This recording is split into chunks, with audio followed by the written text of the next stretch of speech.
Hey everybody, welcome back to my channel. Today I thought I would teach you how to do a floral pattern.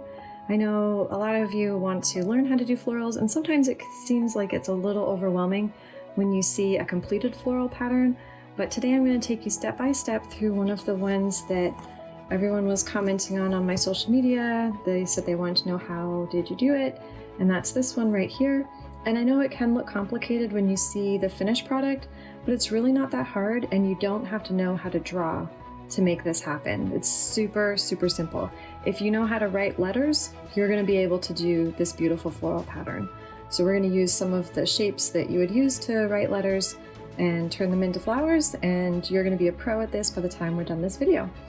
So I'm just going to move this book over here, and the book that I'm going to show you how to do this flower pattern in is the Comfy Patterns Bold and Easy Coloring Book. And what I love about this book is that the patterns really are exactly what they say they are. Bold and easy, but they're really fun because they allow you to do different practice things on there because the shapes are bigger. So you have more open space where you can just practice different things. So if you're trying to do florals or really cool patterns, I know that's the trend right now, definitely pick up this book and you can use it to practice in. And then you can, by the time you're done practicing, you'll probably end up with another beautiful page. So I just grabbed this sort of a seashell pattern, and I colored this little shape in a Copic It's R11, but really any kind of a peachy, lighter pink. Just make sure it's not a bluish pink. You want it to be a warm pink. So more like a peachy pink will go really great with the colors that I'm going to show you to replicate this flower pattern. So this is just an alcohol marker. If you have water-based, feel free to use water-based because you're going to cover up so much of it with flowers that even if your water-based markers streak, it's not going to be an issue. No one's going to see it and nobody's going to know. They're just going to say, wow, look at all those beautiful flowers that you colored. So I did have a swatch sheet that I used because I wanted to make sure that I matched the background color with the example that I'm going to show you with today. And if you haven't seen these little swatch sheets, I made this myself. It's just a little digital file you can download, print these out. I do have a video that shows you what kind of paper I print on so that I can get accurate results when I put all of my color swatches on my cards. And I highly recommend this if you don't swatch your markers. Definitely swatch your markers, even your colored pencils. It's just a really good thing to have because then you're not wondering what colors you have in your marker bag. You know exactly what they're going to look like, and then you can pick the right colors before you put anything on your final page. So I'll put a link to this in the description. It's like less than $2 in my Etsy store, and you can just print them out again and again. The other thing that's nice is the size. They're small and compact, so they travel really easily, and there's just enough space to write the color codes and then put your little swatch. So the flower pattern that I've chosen is called a tossed layout. There are many different floral patterns that you can create. I've got quite a few happening on this page, but this one is actually a tossed layout. And what a tossed layout means is that it looks like someone basically took a handful of flowers and threw them up into the air, and when they landed, they all landed in different directions. Maybe there's some that are upside down, some that are left, some that are right. And if you turn this book around, let me do that, you can see there's no real top or bottom to that design. It's going to just look like a whole bunch of flowers no matter which way you hold the page. So it feels a little bit more organic, and I really like using tossed layouts. There's a lot of other floral patterns I love using. As you can see, I kind of went a little crazy with this page, but it was super fun. So as long as you're having fun coloring, it doesn't matter what it looks like. The fun is the most important part. Have fun and you're doing it right. So we're going to do this little tossed layout. And to do that, again, I just colored this with some marker. Make sure that this is completely dry before you do the next step where we're going to add the flowers, because you cannot take a colored pencil and color over wet marker. The pencil won't lay down the pigment, and it'll also tear your page unless you have like really thick pages. But even then, if it doesn't tear your page, the colored pencil is not going to lay down the pigment because the water layer is in the way. So make sure it's completely dry. And then I'm going to use these Prismacolors. I've got several different colors for this that we're going to use, and I'll make sure I give you all the codes so that you can do the exact same thing. So when you're looking at a tossed layout, it seems like a lot coming at you and it's like, oh my goodness, how on earth do we do this? The key to remember is to start with the biggest items first. So that's simple. When we look at this, the biggest item are these big pink flowers that are here.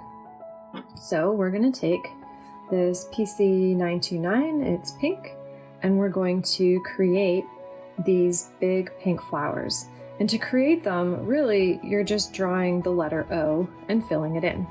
So if you know how to write in, not even cursive, if you know how to print letters, you can create these flowers. So I'm going to show you, this is a little bit bigger scale than that, which is actually good because then you'll be able to see it just a little bit better. So we're just going to draw like a bunch of O's. And I'm not putting a whole lot of thought into this, just a whole bunch of O's, and I'm not scribbling really hard. I'm just sort of making some gentle little O's and then coloring it in. And flower number 1 is complete. So then maybe over here, I'll draw some more O's. And if you have kids and there's a song about the letter O, maybe you can sing it while you're coloring in all these O's. And I'm just putting them randomly placed. Again, this is the tossed layout, so we don't want them all to be very uniform or together. Like the placement of them should be a little more random. And they don't all have to be the exact same size. You can see I've got some that maybe they're a little flatter on this side and puffier on that side.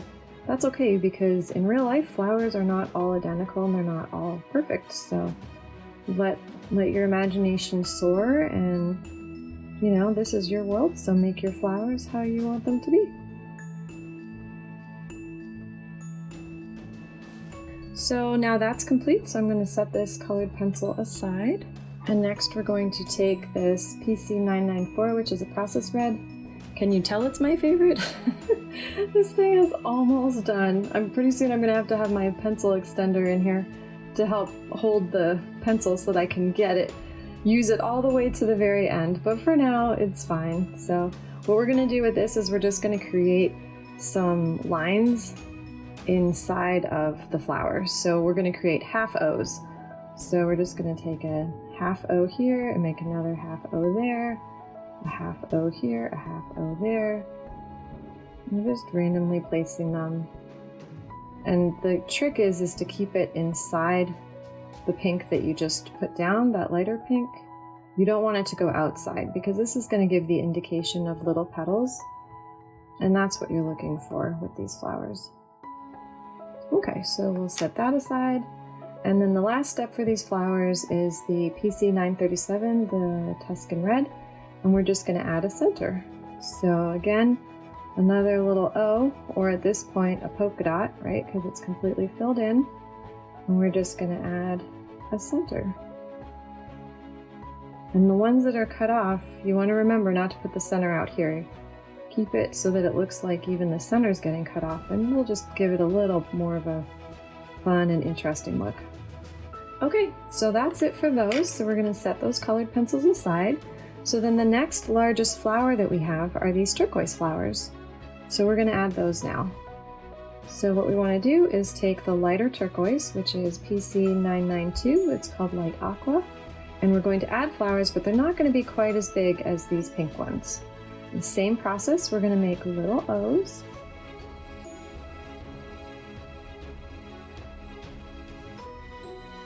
Okay, so that's done. And now, just like we did with the lighter pink flowers, we're going to take this PC105, which is a cobalt turquoise, and we're going to just add a couple little half O's. It's really important that your colored pencils are all sharp. I don't know if you noticed, all of mine have a really fine tip on them. That's really important because you don't want to have a blunt tip when you're trying to add these little petals. Otherwise it just sort of looks weird, like you've just put color on top of color and you're not actually creating any depth or dimension. So always make sure that it's a nice sharp fine point. Okay, and then we're going to take this PC946, which is a dark brown, and we're going to add a tiny little polka dot to the center of these little turquoise flowers.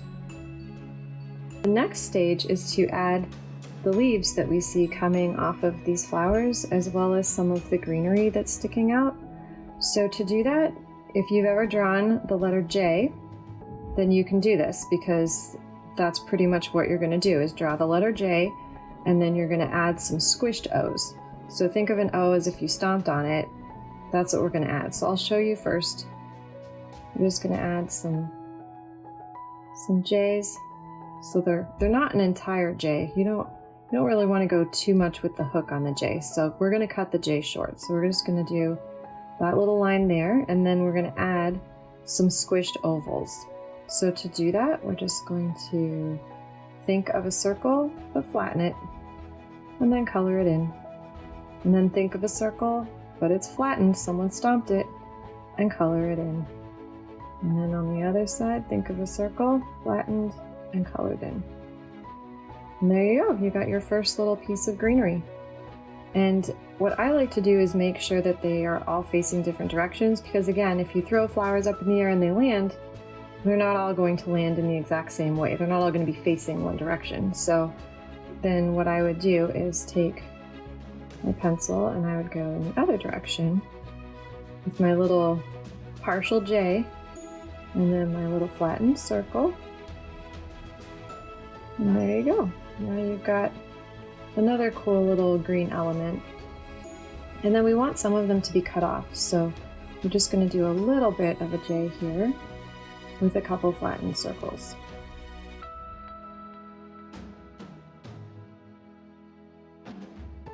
And don't worry if you feel like the shape isn't quite right.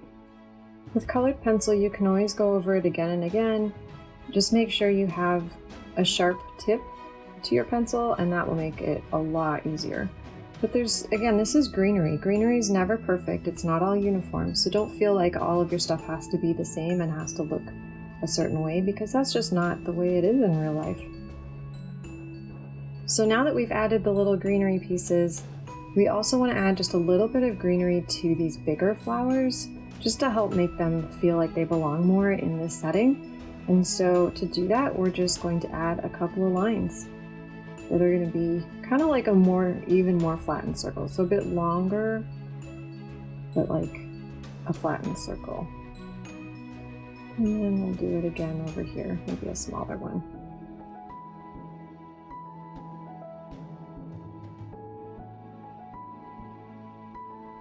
Okay, looks like we got them all. So then now we're going to take this PC118, which is a cadmium orange hue, and we're going to create more flowers, but just a little bit smaller than these turquoise ones. I'm just going to put them randomly on the page. So again, we're just going to color a whole bunch of circles or O's, regular, not flattened O's, and just add it all throughout the pattern. And just use your best judgment where you think it needs a little bit more orange. Maybe it needs an orange flower in a certain spot. Just use your best judgment. There's no right or wrong. You decide how you want your little flowers to be, where you want to put them. And then the last color we're going to use is the Spanish orange, which is a PC1003. We're going to do the same thing that we did with the orange flowers, but this time we're going to use the yellow.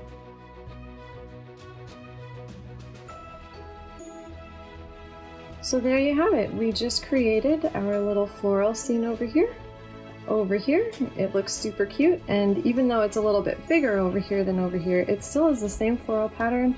You still get the same effect, and now you have the tools, the exact colors I used, and the know-how. And it really wasn't that hard, right? I mean, all you had to do was draw some O's, maybe a couple polka dots, and maybe some half circles, and a partial J, and some O's that look like they had been stomped on. That's really it. Like, it's really not that complicated. When you're trying to do floral patterns, it's just more of having someone show you step by step, and then it's pretty simple. So I hope you found this video helpful. I hope you try this on your pages. That would be so cool. I know you're going to have a lot of fun with it.